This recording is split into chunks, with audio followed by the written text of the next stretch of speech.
Baby, you taste like home, but I swear you always started my growth. You're so hot and cold. Alright, so I'm sitting here with my man Dylan Reese, originally from Chicopee, Massachusetts. Seemed like a few years ago you moved out to California, got some stuff popping with your music. You were dropping a lot of music. I checked out your Spotify discography, and there's songs for days. Oh, yeah. Yeah, it seemed like that helped. Did that help a lot? Yeah, so for like 2 years, I dropped a song every 10 days, and that's when you started to see everything kind of bubble, because I realized, like, content is king, basically. You know, and it's like, especially now, that's kind of like a cliche thing to say because everyone kind of caught on to it. But 3 years ago, there wasn't a lot of people dropping music that much. So I am my own engineer. I record all my own stuff. I write all my own stuff. And I make everything basically in my house. So I was like, I'm in a position where I'm capable of making a ton of music. So I'm just going to drop all of it and just see what happens and not really have an ego about it or not really hold anything too near and dear to my heart. I feel you. You know what I mean? Yeah. Like, some did really well, some did absolutely nothing, just totally fine. Mm-hmm. And that's why you kind of just see, like, what people want to hear from you or what they don't, or in between, too, you know? I feel like also, I know, I heard you say something which I really enjoyed. You said you never want to make the exact song twice. Right. You don't want to, put out a song, have people be like, well, I expected to hear that from him. And that you really take account into, like, evolving your sound as an artist. And I just want to know, like, in the studio or just, like, writing in general, like, how do you do that? How do you push yourself to try different things? Or what are some of the methods that you kind of go into your sessions to try that? Yeah, first off, where did you hear me say that? Because I was just digging through interviews on YouTube, man. I don't even remember saying that, but it sounds like something I would say. Yeah. Whether I was lying or not, I don't know. It's all good. It's all good. But, I mean, I just, especially during that time, like 2016, 2017, I tried to just experiment as much as I can and not be afraid to, like, make something that I wasn't going to like, even if it was the next day, you know? I feel you. And just see, like, what was going to work for me. So I just tried to make a bunch of different stuff. And within that, I kind of picked my spots, and I kind of know what I want to do now and, like, what I want to represent moving forward sonically and, like, the message behind the songs and everything, you know. But I don't know. I think it was just a lot of trial and error. I mean, I've been doing this forever, so it's almost 10 years at this point. So I've got hundreds of songs, and probably 80% of them I'm not proud of at this point. But everything I've made in the past year or two, I'm definitely proud of, and that's, like, I don't know. It took me a while to get to there. I feel you. Definitely. Lots of consistency. Like shots in the gym, right? Shots in totally. the gym. Yeah. So one thing that I know right now you're on tour, and I imagine that touring probably gives you the chance to connect with a lot of people in cities that your music reaches, and it probably makes you be able to visibly see and feel like the actual depth and the impact of your music. So I was just wondering if you had any experiences, whether it's memories or just being on stage, any like time where you had to step back and be like, wow, like started off rapping over instrumentals on YouTube with a cheap mic with my friends, and now I'm out here like touring the country. If there's any moments that you kind of remember, just any types of feelings you've had about that. Yeah, I mean, not to be like a cheese ball, but it's like every day. It's like a constant reminder, like when you get on stage. I mean, in this case, I'm opening for the Hold Up, and they're amazing.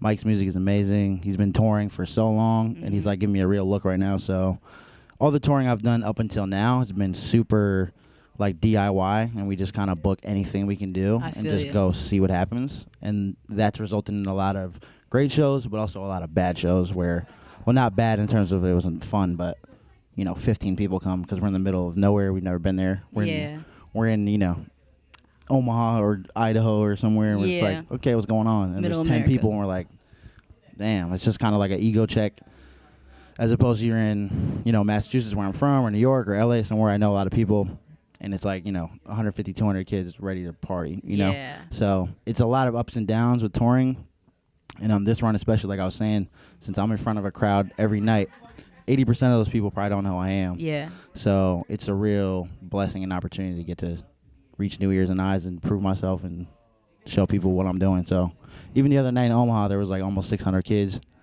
and I had like a moment, like even on stage and off stage, it was like super emotional. I was like, damn, yo, I used to do this and no one cared, and like I turned that crowd up and like converted everybody there. Like we were selling crazy merch from people that never heard my name before they walked in the door, and like it was dope. Amazing feeling. That's literally why I do this. I feel you. Like that's the whole point. I don't care about. I mean, I care about everything, every part of it, but that's like the most important. Keeps to you me. coming back, right? Totally. So It's like a drug almost. I can definitely relate to that. So I have a question for you. I know you used to play sports. I'm not going to dive too deep into the history of that story, but I was also an athlete, and I have a question from that standpoint. Do you feel like any of the lessons you learned from playing sports, whether that was 100%. like, I already know you're going. go. Not to cut you off. No, but go you're ahead. good, because I'm an athlete, so I want to get your point on that. You know what I mean? Did that help you push through some of those hard times in the beginning when people weren't catching on? For sure. Especially in my case, because I was a basketball player. I played basketball in college at Regis College. It's like a Division III school. It's not a big deal. I'm not like, I wasn't like NBA bound, but I was a baller, and I was like playing basketball every single day, training every day to be as good as I could. I'm 5'6". I'm not that fast. I feel you. I'm white. That's not a good spot if you want to be a college basketball player. Yeah. So there was a lot of just internal and external obstacles I had to get through, and just playing basketball my entire life taught me perseverance and just sticking to something even if you just keep failing, you know? Yeah. So I was that dude, like after school every day, I'm to the gym, I'm to the court, I'm drilling myself to death by myself, whether someone's watching or not. Yeah. So that's like the same kind of things that I've applied to music, or at least tried to, is just to like outwork everybody. And then eventually the results are going to come, even if it's 10 years or 20 years or 3 seconds, you know. I feel you. The results are going to pay off one way or another. I feel like it's definitely starting to show. Thank you. And this project, I've been listening to it, Morning Coffee. You dropped that back in September, and I would tell people like the weather right now. I feel like the weather gives you a vibe, and I feel like the weather change, everything's starting to get warm. That's perfect riding music right now. I can dig it. And Morning Coffee is actually one of my favorite tracks off of that project, because I'm addicted to caffeine. Like, Hell I have yeah. to drink it every morning. Me too. And I think the writing in that song is brilliant. The way you're like really drawing metaphors between like the dependency you can have on something like that and the comfort it can give you to a relationship or a person. Yep. So I kind of just wanted to like dig a little bit deeper into that and pick your brain about like how that song came about, the whole process. Yeah, I actually had a conversation with someone in St. Louis after a show, and he said kind of the same thing. He was like, "Yo, how did you make up?" Like, because he's a rapper too.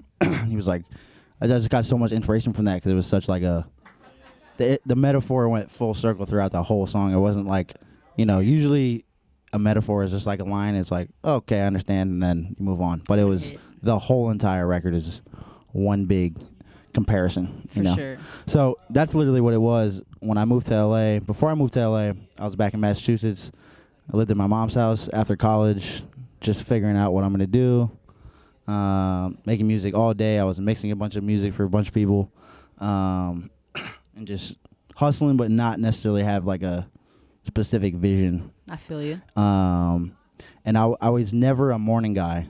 I was always like, okay, I don't have a normal job, so I can wake up at 10, 11 o'clock, start my day, whatever. It's fine. It's not a big deal. I get the same amount of sleep as everybody else. My clock's just pushed back a little bit. 3 hours, you know. I feel you. You guys can come through. Yeah, you're good. So yeah, basically my clock was just pushed back, and I wasn't living like a normal hours. I don't know if it was normal or not, but it was just different from what it is now. Once I moved to LA, for whatever reason, I started waking up hella early, like 7 o'clock, 8 o'clock every day, just like clockwork, and I couldn't do anything without coffee. I feel you. I never was a coffee drinker before that, and I was like, this is so weird. Why am I doing this? Yeah. So that's kind of like how the album came and how that song came, and it was just, I thought it was just a cool metaphor to make it into like you said, the dependency and the relationship you can have with someone, and also a something at the same time. Yeah. You know? No, the writing in that was great. I really, really Thank you enjoyed very that much. track. And the project is great. Everybody definitely needs to go check that out. I have a couple questions. So, are you coming back through this side of the country anytime when it's summertime? I hope so. You hope so? Yeah. I mean, I'm working on being on tour as much as I can because I think that's my live show is good and it's super fun. And it's always helping me reach new people. I feel you. So I think that's something I need to like really hammer home the next few years and just stay on the road as much as I can. Well, we're definitely keeping our eyes out for you. Yeah. So we'll see. I'm in talks with some people. I'm definitely want to be in the road in the summer or the fall. And I don't know. Sometimes it's weird because people are like, why don't you come here? Why don't you come there? 90% of the time, it's not up to me. Yeah, you just know what gotta I mean? see. Like, yeah. Especially this tour, like I got thrown on it last second. this was already booked. Tickets were already on sale. Yeah. And they're just like, yo, you should come with us. So I'm like, bet. I'm not gonna I'm just lie. going where I'm going. I feel you. I'm not gonna lie, I was hyped because I started following your music and I followed you on Instagram, and then I saw you randomly post this flyer like not that long ago. And then I looked and saw you had a Vienna date. I was like, that's an hour from where I live. I'm definitely trying to go out there and see what this is about. So super excited to have you out here, man. Well, we're about to go watch Dylan kill it and shut the stage down tonight. I want you to tell people where they can find you, wherever your content is, whatever you're trying to push right now. Tell people where they can go find that. Yeah, my main thing right now is Spotify, Apple, anywhere you listen to music. My name is Dylan Reese, DylanReese, and then on my social media is Dylan Reese Music. Should be very easy to find me. He made it simple for you guys. Just look for my hair. You'll see me. Definitely. Go check him out, man. Dylan, thank you. We appreciate you, man. We're excited to go see you tonight, all right? Hell yeah, let's do it. All right, peace. Waking up without you, the more often I have it, the happier I found you. I'm shaking when I don't got it, now I'm jittery. Your touch is like a narcotic, I can barely breathe. I need it like I'm robotic, it's like I depend on you for sanity. Just a little shot of your flavor, aftertaste on my lips, I savor you. Through my day, I'm still tasting you. If I don't, I won't make it through. Pour me a cup of your love. I fucking love you guys. Make some noise for yourself, man.